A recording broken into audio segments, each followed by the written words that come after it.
Ezekiel 8. Sa ikalimang adlaw sa ikaanom nga bulan sa ikaunom nga tuig sa among pagkabihag, samtang nakigsulti kanako ang mga kadagkuhan sa Juda didto sa akong balay, gigamhan ako sa Ginoong Dios. Nakita ko ang daw tawo, ang gikan sa iyang hawak paubos kalayo, ug ang gikan sa iyang hawak pataas daw gipasinaw nga bronze nga naggilak-gilak. Ug nakita ko ang daw kamot nga mikupot sa akong buhok. Unya diha sa panan-awon gikan sa Dios, gibayaw ako sa espiritu ug gidala ngadto sa Jerusalem.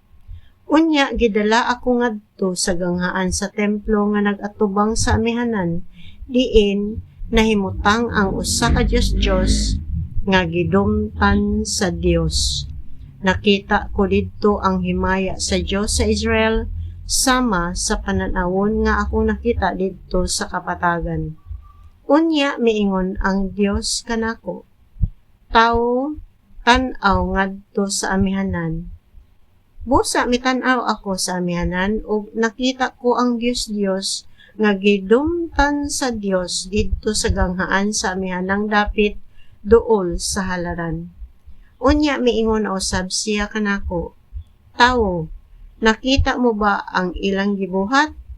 Ang katawhan sa Israel naghimog sa lawayon nga mga buhat dinhi ug buot nila akong hinginlan gikan sa akong balaang puloy-anan. Apan makakita ka pagayod ug labaw pa kangilad nga mga buhat kay niini.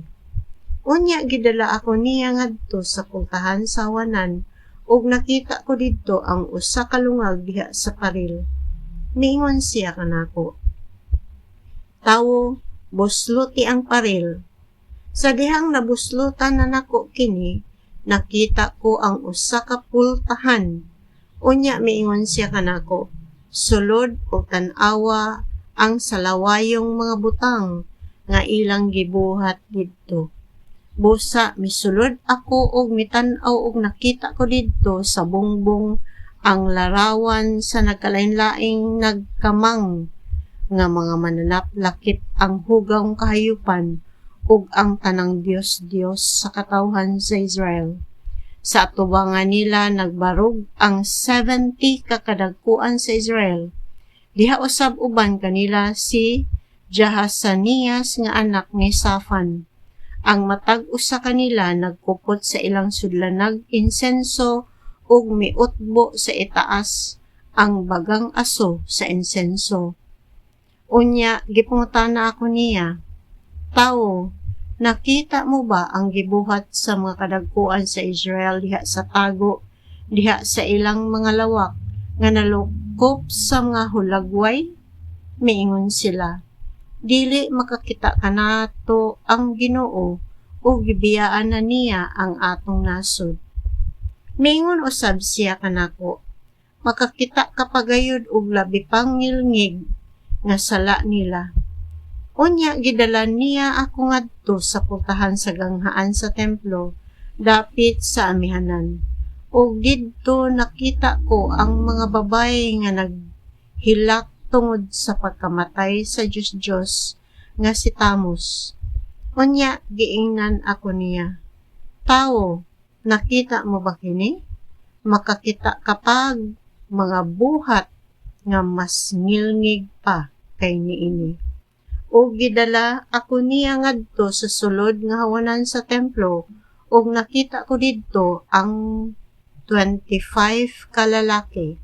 Nagbarog sila sa pultahan sa templo sa tunga-tunga sa tapangko ug sa halaran. Nagtalikod sila sa templo ug nagatubang sa silangan ug nagsimba sa adlaw. Unya giingnan ako sa Ginoo, tawo, nakita mo ba kini?